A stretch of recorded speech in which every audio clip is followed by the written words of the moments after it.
दोस्तों, हमने अभी अभी पढ़ा है कि यूनिट सेल 7 तरह के होते हैं। सीटी और एचएमटी पढ़े थे ना? क्यूबिक, हाँ sir. Tetragonal, orthorhombic, rhombohedral, hexagonal, monoclinic, T triclinic, है ना?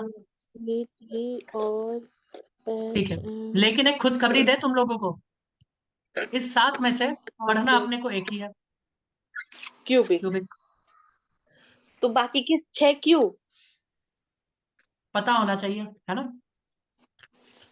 हाँ अब ध्यान से सुनो ममता। सर।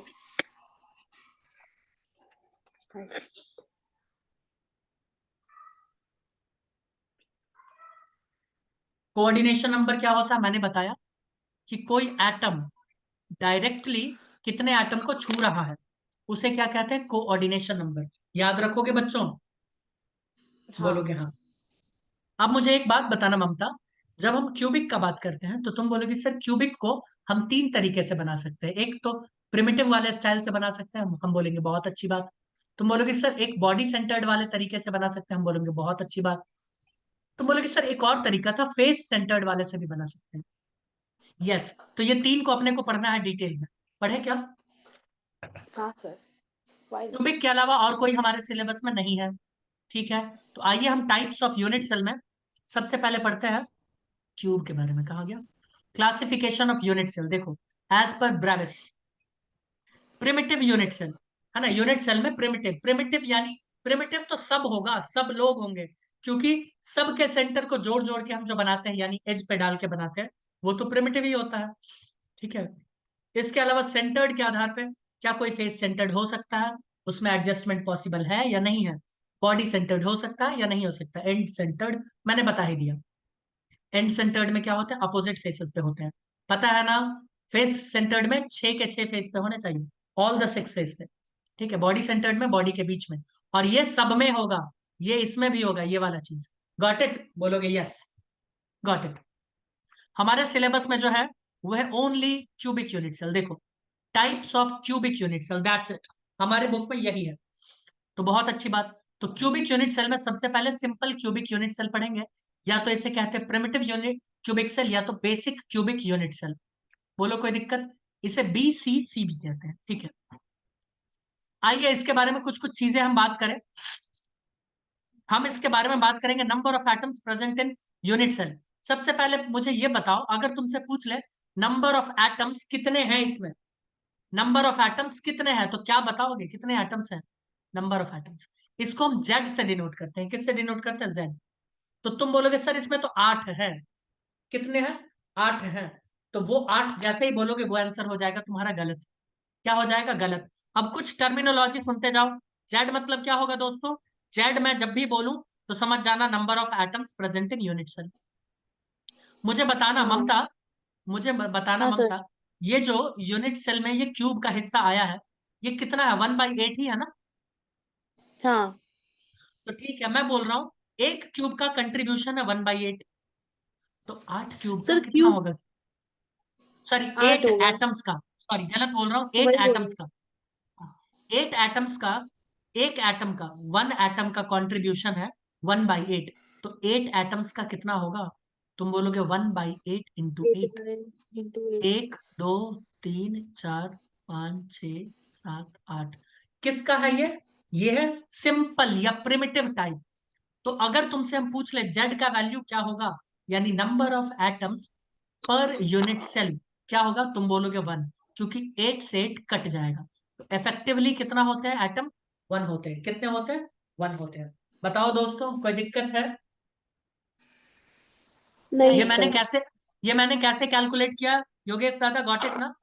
मैं बोल रहा हूं कि हर एज पर जो बैठा हुआ है ना एटम, उसका कंट्रीब्यूशन सिर्फ इतना ही है। तुमने बोला ठीक, बहुत अच्छी बात। तो मैंने बोला सबका कंट्रीब्यूशन कैलकुलेट करो, तुमने बोला 1/8, 1/8 इंटू 8। इससे पता चला इनका कंट्रीब्यूशन एक एटम के बराबर है। तो मैं अगर तुमसे पूछता हूं कि प्रिमिटिव यूनिट सेल का जेड का वैल्यू क्या होगा, तो तुम बोलोगे 1। क्या बोलोगे? 1। जेड मतलब होता है number of atoms present in unit cell. देख लो, number of atoms present in unit cell. तो क्या होगा, 1 एटम पर यूनिट सेल। बोलो कोई दिक्कत? नहीं सर। अब पैकिंग एफिशिएंसी, अब पैकिंग एफिशिएंसी के बारे में पूछा जा रहा है, तो आइए देखें। मुझे बताओ क्यूब का वॉल्यूम क्या होता है,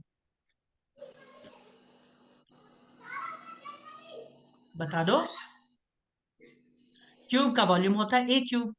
क्या मृणाली मैं गलत हूं क्या? ए क्यूब होता है क्यूब का वॉल्यूम, है ना? क्यूब का वॉल्यूम दोस्तों ए क्यूब होता है, याद रखना इस चीज को। अब ध्यान से सुनिए, अगर इस एटम का रेडियस यहाँ आर है, तो ए का वैल्यू क्या हो जाएगा? तुम बोलोगे ए बराबर हो जाएगा 2r, यानी हम लिखेंगे 2r क्यूब। हाँ या ना? वॉल्यूम, वॉल्यूम, हाँ। पैकिंग एफिशिएंसी मतलब होता है कि कितना ऑक्यूपाई कर रखा है उस एटम ने। तो क्यूब का वॉल्यूम हम लिखेंगे 2r क्यूब, 2r का होल क्यूब, अपॉन लिखेंगे स्फीयर का क्या होता है वॉल्यूम, 4/3 पाई आर क्यूब होता है ना, 4/3, यानी 3 को लिख देते यस। हैं पाई आर क्यूब। तो इसको बाहर निकाल लेते हैं, तो ये 6r क्यूब हो जाएगा। अगर इसको बाहर निकाल लें तो 6r क्यूब, आर क्यूब से आर क्यूब मारा जाएगा, 6 तिया 18, 4/18। पाई का वैल्यू कितना डाल देते हैं, 4/18 इंटू पाई, 22/7। कैलकुलेट करके देखो कितना आता है, 22 नहीं, इसको 3.14 ही डालते हैं। कितना, 3.14, 4 तिया 12, है ना? तो कितना हो जाएगा नीचे, आंसर देखो कितना है। मैंने कैलकुलेशन कुछ गड़बड़ किया क्या? पैकिंग एफिशिएंसी क्या होता है, वॉल्यूम ऑफ क्यूब। 0.69 के करीब आएगा। हाँ 0.69 आया ना, 0.69 को 100% से मल्टीप्लाई करो, तो 69%, कितना हो गया, 69%, 69 नहीं, हाँ। हाँ कैलकुलेशन कुछ गड़बड़ हुआ है, 52 आ रहा है, 0.524 पाई/6, कुछ गड़बड़ किया है।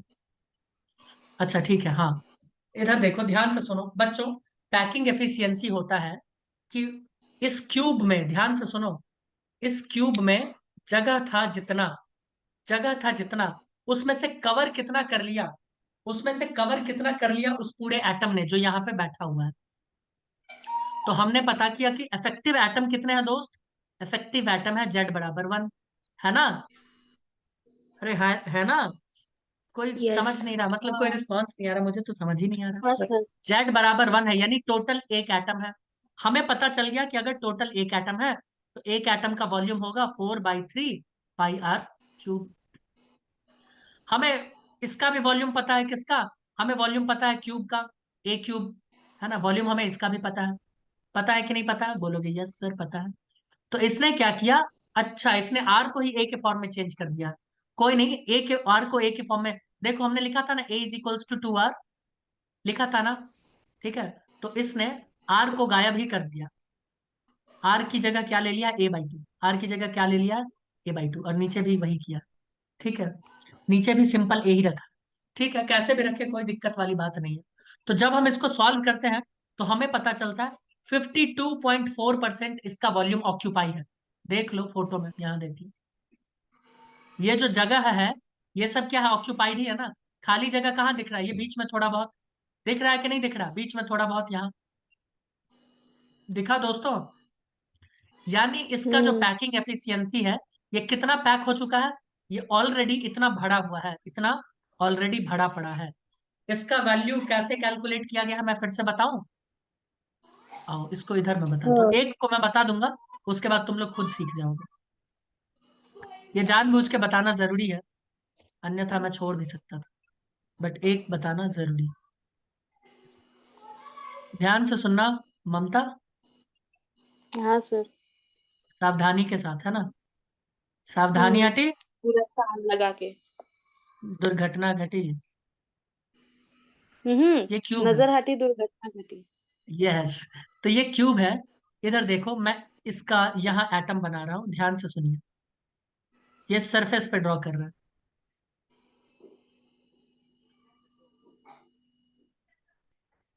ये सरफेस सरफेस वाला एटम है। बोलोगे ठीक है सर मुझे दिख रहा है, ओके। अच्छा एक और बना देते हैं इधर, लो एक और बना देते हैं जानबूझ के। वैसे तो इसको उसको भी टच करना चाहिए, बट हो नहीं रहा है, तो ठीक है, भावनाओं को समझो, है ना। मैं बोल रहा हूँ इसका एक साइड का वैल्यू है ए, ए क्यूब का एक साइड का मैं बोल रहा हूँ ए, और इसका रेडियस है आर, इसका भी रेडियस है आर, तुम बोलोगे ठीक। क्या जेड के वैल्यू में किसी को कोई डाउट है कि जेड का वैल्यू कैसे आया? 1/8 इंटू 8, ये आ गया 1। 8 एटम और कंट्रीब्यूशन सबका 1/8 है, 1 आ गया। मैं पैकिंग एफिशिएंसी निकालना चाहता हूं, मैं चाहता हूं पैकिंग एफिशिएंसी निकालना। तो पैकिंग एफिशिएंसी क्या होता है? Volume of all the atoms, सुनो, volume of all the atoms in unit cell, in unit cell upon volume of unit cell. तुम बोलोगे ठीक। तो वॉल्यूम ऑफ यूनिट सेल क्या होगा? तुम बोलोगे ए क्यूब होगा, क्योंकि क्यूब है ना यूनिट सेल, तो हम लिख देंगे ए क्यूब। यहाँ volume of all the atoms in unit cell, all the atom कितना है, कितने एटम है भाई? हम बोलेंगे 1 ही है, तो लिखो 1 इंटू वॉल्यूम कितना है, 4/3 pi are cube. Are cube की जगह देखो तो ए इज इक्वल्स टू 2r है, तो आर की जगह मैं a/2 हाँ भी लिख सकता हूँ क्या? तुम हाँ बोलोगे हाँ सर। लिख। तो मैं यहाँ पे a/2 का क्यूब ही लिख देता हूँ, a/2 का क्यूब। तुम बोलोगे या a/2 के क्यूब को मैं ऐसे नहीं लिख सकता क्या ममता? 1/6 बाहर निकाल दो और ए क्यूब। तुम बोलोगे ये हाँ बाद लिख में। सकते। और अगर ये कर सकते हैं तो क्या मैं ये भी नहीं कर सकता हूँ क्या? जो नीचे वाला है उसको नीचे ही उठा के फेंक दे, 3 × 6। तुम बोलोगे हाँ ये भी तो कर सकते हैं, कर सकते हैं क्या? बोलोगे हाँ कर सकते हैं। हाँ। अब देखो पैकिंग एफिशिएंसी निकालना है, इसमें इंटू 100% कर दो। अब ए क्यूब से ए क्यूब को मार दें, तुम बोलोगे हाँ मार दो। इस 2 से इसको कट करते हैं, तो ऊपर आ जाएगा 2, नीचे आ जाएगा 3, आएगा ना? तुम बोलोगे हाँ। तो ऊपर क्या हो जाएगा? ऊपर हो जाएगा 2π/6। कहीं कुछ गड़बड़ तो नहीं कर दी? सॉरी 9, 2π/9, ठीक है, इंटू 100%। अब इसको जब कैलकुलेट करोगे तो आंसर आएगा 59 आया था ना, या 52 आया था, 52.4%। यानी इससे ये पता चलता है कि इतने सारे जो एटम्स हैं, यानी टोटल 1 एटम्स, इन्होंने इतना स्पेस पहले से ऑक्यूपाई कर रखा है, इतना स्पेस पहले से ऑक्यूपाई है। तो तुम बोलोगे बाकी का जो 47.6% है वो वॉइड है, वो खाली जगह है, वो क्या है? वॉइड, उसे कहते हैं वॉइड, खाली जगह। बोलो कोई दिक्कत? बोलोगे नहीं सर कोई दिक्कत नहीं। नहीं सर। तो ये किसका हमने कैलकुलेट किया है? ये हमने कैलकुलेट किया है प्रिमिटिव का। किसका? प्रिमिटिव का। क्या बॉडी सेंटर्ड का कैलकुलेट किया जा सकता है? तो जवाब है यस, हम बॉडी सेंटर्ड का भी कैलकुलेट कर लेंगे। कर ले क्या? कर लो सर। आओ कर लो, यहीं पे करते हैं, है ना, सब लोग साथ मिलकर। हाँ। Mamata will help us. Of course sir, why not. करो करो भाई, हेल्प करो। मृणाली कुछ समझा क्या? समझा सर, लेकिन पीछे आपने जो निकाला ना वो 2/9 पाई इंटू हाँ, वो 100, वो गलत हो गया क्या? उसका 69% ही आ रहा है। तो कहीं कुछ गड़बड़ कर रहे हैं फिर। हम कहाँ गड़बड़ कर रहे हैं देखो तो भाई, मैंने गड़बड़ कहाँ किया? रुको मैं पूरा स्टेप बाय स्टेप ही लिखता हूँ, उछल कूद मचाने का क्या मतलब है। सर 4 बाई कैलकुलेटर पे थ्री किया तो वैसा आ रहा। a/2 का होल क्यूब अपॉन ए क्यूब, यही है ना भाई? ये सही तो लिखा ना, हाँ। इसमें तो कुछ गलत नहीं ना लिख दिया? नहीं नहीं। ठीक। 8। हाँ अगर हम सर, ये आपने लिखे, 1/6 लिया था। 1/8 है ना, लेकिन 1/8 आपने लेना वन था। बाई सिक्स क्यों लिया था? हाँ। 2 का क्यूब। 2 ओ का क्यूब यस। 1/8। हाँ तो वही तो। तुम मृणाली तुम गलत हो यहाँ पे, मैं नहीं। क्या सर, मैं गलत हूँ? ये सब मेरा तुम्हारा आया। काम है ना पकड़ना। वही मैं सोच रहा हूँ कि बार बार गड़बड़ी हो कहाँ रहा है। ये 8 होगा, अब 2 से कट जाएगा, π/6, π/6 × 100। अब बोलो अब तो आएगा ना, या अब भी नहीं आएगा? हाँ, अब आएगा। आएगा, अभी आएगा। तब से गड़बड़ करवा रहे हो तुम लोग। आदमी नहीं जानवर हो तुम लोग, जानवर। वही मैं यस सोच सर। रहा था, 2 का क्यूब 6 कब से होने लगा। मैंने तो आपने ही तो जानबूझ के 6 गलत लिखा सर। आपने मैंने तो सोचा ही जानबूझ नहीं। कर मैंने तो जानबूझ के गलत लिखा, बट ये सब बताते हाँ। नहीं किसी को। छोड़ो छोड़ो। ठीक है सर। इधर देखो बच्चों, बॉडी सेंटर्ड बना रहे हैं। हाँ, कैसे बनाए, कैसे बनाए, ऐसे बनाते हैं। देखो एक ऊपर में बनाया है, देखो एक नीचे में बना रहे हैं, दिखा दिखा।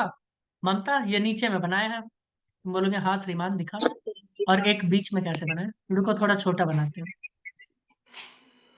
पहले बीच में बनाते हैं, ये बीच में है, ये बीच। टू लाइन से,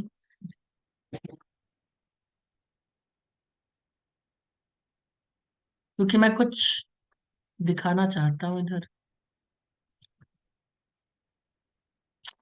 ये बॉडी के सेंटर में है भाई, ये मैं पहले बता दे रहा हूँ, ये बॉडी के सेंटर में है। तुम बोलोगे ठीक है। अब बॉडी के जब सेंटर में था तो मैंने बताया था ना लास्ट क्लास में, क्या बताया था ओमकार, तुम बताओगे। इससे लाइन खींच के अगर सेंटर तक ले जाए ऊपर से नीचे, तो इसका दूरी क्या होगा, जब इसका एक साइड का दूरी ए हो तो तुम बोलोगे इसका दूरी √3a था, मुझे याद आ गया। हाँ। याद आया, तुम बोलोगे हाँ हाँ। सर। अब सबसे पहले हम इसका जेड का वैल्यू निकालेंगे। तो जेड का वैल्यू दोस्तों मैं नहीं निकालूंगा, तुम लोग बताओ कितना आएगा जेड का वैल्यू। ब्रुनाली, ममता जल्दी बताओ। टोटल नंबर ऑफ एटम्स कितने हैं। ये बॉडी 3। सेंटर्ड है, मैं पहले बोल दे रहा हूँ, ये है बॉडी सेंटर्ड। भाई जेड का क्या होगा, 1/8 × 8, ये तो हर जगह होने वाला है, प्रिमिटिव वाला तो हर हाँ। जगह होगा। प्लस बॉडी के जो सेंटर में है एक, वो तो पूरा पूरा है ना भाई, वो तो पूरा पूरा है। हाँ सर। तो कितना हो जाएगा 2। क्या कहती हो ब्रूनाली, कुछ बोल नहीं पा रही हो तुम, है हाँ सर कुछ बोल ही समझा। नहीं, समाप्त हो चुकी है। अब दूसरा देखो, नहीं सर। ए, अच्छा ठीक है, ए और आर के बीच में रिलेशन, ये एक आर है, ये दूसरा, ये तीसरा, ये चौथा। यानी मैं ये लिख सकता हूं कि √3a = 4r। क्या मैं इतना लिख सकता हूं, इतना अधिकार है या नहीं है, बता दो बस। नहीं है तो मैं अपना झोला झपटा बंद हाँ करूँ सर। फिर। लिख सकता हूँ ना। अगर मैं ये लिख सकता हूँ, तो क्या मैं ये नहीं लिख सकता मृणाली, R = √3a/4। हाँ लिख हाँ सकते हो, सर। लिख सकते हो। लिख दिया। हमारे पास रेडियस का रिलेशन आ गया, हमारे पास जेड का वैल्यू आ गया, फिर किसके लिए बैठे हो भाई, पैकिंग एफिशिएंसी डालो। पैकिंग एफिशिएंसी होता है Z into volume of atom, है ना, अपॉन वॉल्यूम ऑफ क्यूब। तुम बोलोगे हाँ अब तो धुआं धुआं कर देंगे, इंटू 100%, गर्दा उड़ा देंगे। जेड का वैल्यू कितना, 2। एक एटम का वॉल्यूम कितना होता है, 4/3 पाई आर। आर का वैल्यू कितना है, √3a pi r by cube 4। By 4। तुम बोलोगे ठीक, बहुत अच्छी बात है ना। हाँ ठीक है, सर। ओके। गाना नहीं, गाना नहीं। अब ध्यान से सुनो, और भी कुछ है क्या। नीचे volume of cube, volume of cube को किस फॉर्म में लिखे, √3a का क्यूब ही लिख देते हैं। लिख दे क्या, बोलोगे हाँ सीधा लिखे। हाँ लिख दो सर। ए, ए क्यूब, सॉरी ए क्यूब लिखना पड़ेगा ना, ए क्यूब लिखना, ए क्यूब। अब मुझे बताओ क्या करें, तुम बोलोगे बहुत इजी है। आप एक काम करो, √3 का क्यूब पहले अलग कर दो, है ना, इंटू ए का क्यूब आप अलग कर दो। अब इतना तो कर सकते हो, मैंने बोला ठीक, कर सकते हैं तो बहुत अच्छी बात। 4 से 4 को मार गिराओ, ए क्यूब से ए क्यूब को मार गिराओ। अब बचा 3 और ऊपर है रूट क्यूब। अब इसको जरा सॉल्व करके देखो दोस्त कितना आ रहा है, और ऊपर पाई भी है। सॉल्व करो ममता, सॉरी क्या नाम है, मृणाली, देखो कितना आया, सॉल्व तो करो। नहीं होगा,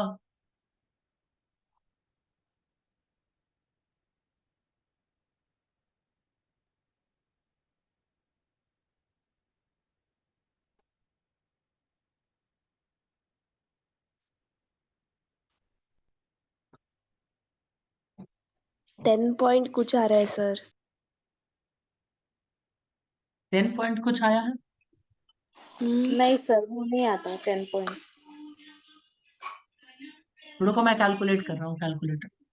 रुको मैं भी फिर से करती यार मम्मी महालक्ष्मी बंद करते। ये आ रहा है 68%। क्या सबका यही आ रहा है हाँ क्या? हाँ सर, 67 पॉइंट पे कुछ आ रहा है। हाँ जो भी, मतलब 68% आया क्या? हाँ आया आया। यस। देखो कैलकुलेट करोगे तो इसका वैल्यू आ जाएगा 68%। ध्यान से सुनो, इसका आ गया वैल्यू 68%। ये क्या है? पैक्ड है। तो अगर तुमसे पूछेगा वॉइड कितना है, खाली जगह कितना है, क्या बोलोगे? तुम बोलोगे 32%। कितना है?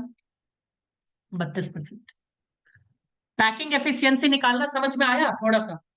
अब एक काफी अच्छा है, वो है फेस सेंटर्ड।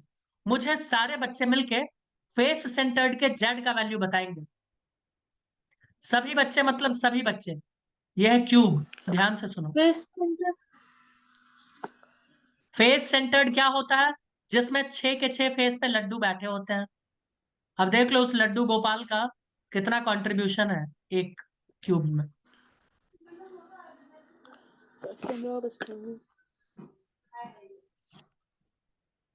ये है लड्डू इधर बैठा हुआ, ये है इधर बैठा हुआ लड्डू गोपाल। यहाँ पर भी है, यहाँ पर भी है, यहाँ पर भी है और आगे भी है। ये तो पीछे वाला था, ये आगे भी है। लो, इसका जेड का वैल्यू बताना। एक में और एक। सर बॉडी अच्छा इसमें सेंटर्ड अलग क्या बोल रही हो ममता? कुछ नहीं। अरे पूछो, कंफ्यूजन कभी नहीं रखना चाहिए। मतलब बॉडी सेंटर्ड का अलग रहेगा, फेस सेंटर्ड का अलग हाँ रहेगा। सबका अलग, सबका अलग, सबका अलग, अरेंजमेंट अलग है ना, सबका अलग। जेड का वैल्यू बताइए। तुमको सबसे तो पहले ये सर हमें समझना कैसे पता चलेगा कि हाँ, किसमें तुमको कितने सबसे पहले आइटम्स है? ये समझना पड़ेगा कि ये जो फेस पर है इसका कंट्रीब्यूशन है कितना। तो तुमको पता चलेगा हाँ इसका कंट्रीब्यूशन होता है 1/2। क्योंकि देखो ना, इसके ठीक ऊपर भी एक क्यूब होगा ना, इसके ऊपर भी एक क्यूब हाँ होगा ना ममता, और उस क्यूब हाँ में होगा इसका ना। कंट्रीब्यूशन ½ % होगा और आधा नीचे की तरफ। तो फेस के ऊपर प्रेजेंट का होता है 1/2, है ना। एज पर जो प्रेजेंट होता है उसका उसका वैल्यू होता है, यानी वर्टेक्स पे होता है उसका वैल्यू होता है 1/8, जो कॉर्नर्स पे होते हैं वर्टेक्स पे। अब बोलो जेड का वैल्यू निकालो, चलो।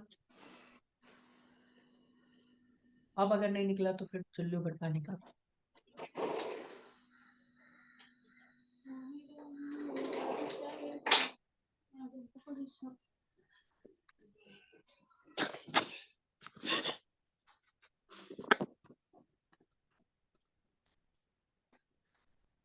अरे चंपू बच्चों, फेस पर कितने कितने प्रेजेंट है?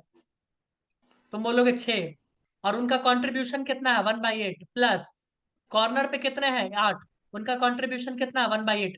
इसको जोड़ो कितना होता है 3 प्लस 1 कितना हो गया 4। आया कि नहीं आया? हाँ अरे मृणाली, योगेश, आर्यन, ओमकार नहीं समझे? तुम लोगों के लिए समझा समझे। सर। समझे सर। क्या बताया, समझे सर। मैं तो मूर्ख बन चुका हूँ। देखो, पैकिंग एफिशिएंसी अभी हमने पैकिंग एफिशिएंसी अभी हमने कैलकुलेट किया ना। तुम बोलोगे हाँ। तो पैकिंग एफिशिएंसी मतलब इतना जगह ऑलरेडी ऑक्यूपाइड है, तो बचा कितना? वॉइड, यानी खाली जगह कितना बचा? इतना बचा। बोलो कोई दिक्कत? बोलोगे नहीं सर कोई दिक्कत नहीं। नहीं। ठीक। उसके बाद दूसरे तरह का यूनिट सेल कौन सा वाला है?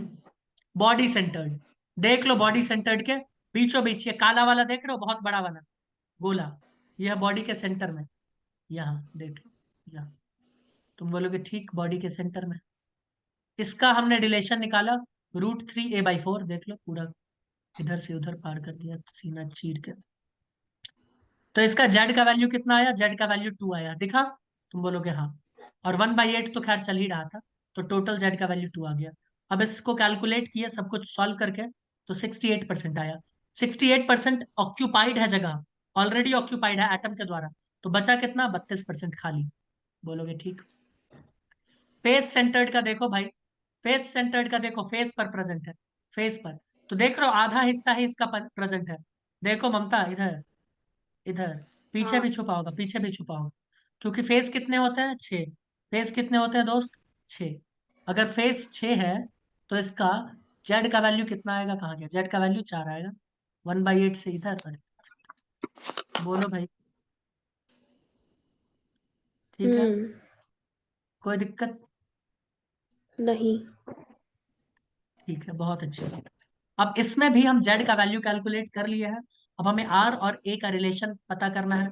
आइए देखें आर और ए का रिलेशन।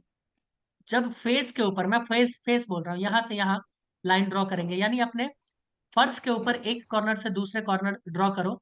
अगर ये ए है और ये भी ए है, तो बीच वाले का वैल्यू क्या होगा, √2 है, मैंने बताया था वेक्टर में। √2 है। √2 बराबर कितना होगा, इसका रेडियस आधा, इसका आर प्लस आर, और इसका एक आधा रेडियस, यानी √2 बराबर कितना हो जाएगा, 4r। कितना हो जाएगा, 4r। होगा ना, बोलोगे यस सर होगा। यस यहाँ देखो, 4r इज इक्वल्स टू √2 है। तो यहाँ से रिलेशन स्टैब्लिश कर लेंगे आर का, जो भी है। और आओ इसमें वैल्यू पुट करेंगे पैकिंग एफिशिएंसी में। यहाँ देखो, जेड की जगह क्या डालेंगे, 4 डालेंगे। 4/3 ये, और वैल्यू वैल्यू कैलकुलेट करो, तो पता चलेगा 74%, यानी 74% वॉल्यूम ऑक्यूपाइड है। तो बचा कितना, 26। तो अब तुमसे अगर ज्यादा पूछा जाए कि सबसे ज्यादा पैक्ड यूनिट सेल क्यूब में कौन सा है, क्यूबिक में कौन सा वाला होगा, कौन सा वाला होगा, फेस, कौन सा होगा, फेस सेंटर। ये बहुत ज्यादा पैक्ड है, पैकिंग एफिशिएंसी देख लो, बहुत ज्यादा पैक्ड है। और जो प्रिमिटिव टाइप का, खाली टाइप का, वो तो बहुत कम है ना, 52.4 ही है। तुम बोलोगे सर इस वैल्यू को याद रखना है, तो मेरा जवाब है यस, इनके वैल्यू को आपको याद रखना पड़ेगा। ये टेबल आपको याद होना चाहिए। तुम पूछोगे सर इस टेबल में क्या पूरा चीज याद कर ले क्या, तो जवाब है यस। अच्छा, कोऑर्डिनेशन नंबर दिख रहा है तुम लोगों को, यानी एक एटम कितने एटम को छू रहा है, दिखा। सिंपल क्यूबिक में मैंने बताया था ना, 6 को छूता है। लगता है 8, बट कितने को टच कर रहा है, 6 को। उसे कहते हैं कोऑर्डिनेशन नंबर। क्या कहते हैं, कोऑर्डिनेशन नंबर। बॉडी सेंटर 8 को टच करता है, ठीक है। अब तुम बोलोगे कैसे, 8 को कैसे टच करता है, 6 को टच करता है, ये पता। ये एक अपने सेंटर को टच कर रहा होता है, एक दूसरे के सेंटर को टच कर रहा होता है, एक इधर एक इधर, 8 हो गया। बोलो कोई दिक्कत, बोलोगे नहीं कोई दिक्कत। नहीं दूसरा होता है फेस सेंटर, ये 12 को टच कर रहा होता है, ये कितने को टच करता है, 12 को। बोलो कोई दिक्कत है, नहीं सर। नहीं सर नो दिक्कत। ठीक है, बहुत अच्छी बात, very good, you guys are good. तो आपको ये टेबल किसी भी हाल में याद होना चाहिए, किसी भी हाल में ये टेबल याद हो जाना चाहिए। पैकिंग एफिशिएंसी हाँ मैंने सर। बता दिया, 68, 52, 74, क्योंकि हमें सिर्फ क्यूब का पढ़ना है, किसका पढ़ना है, क्यूब का। देखो, अब डेंसिटी वेंसिटी कैलकुलेट करना, ये बहुत इजी है, कुछ नहीं है, डेंसिटी, ठीक है, बता देंगे। इसके बाद ये अरेंजमेंट सब है, ये तो बहुत इजी है, बहुत इजी है, और चैप्टर हो जाएगा जल्दी से। ये सब कुछ भी नहीं है। तो हम्म मैं उम्मीद करता हूँ कि तुम लोग पढ़ के आओगे दोस्तों, और मिलते हैं नेक्स्ट क्लास में। इस क्लास हाँ को मैं सर। जान हाँ सर।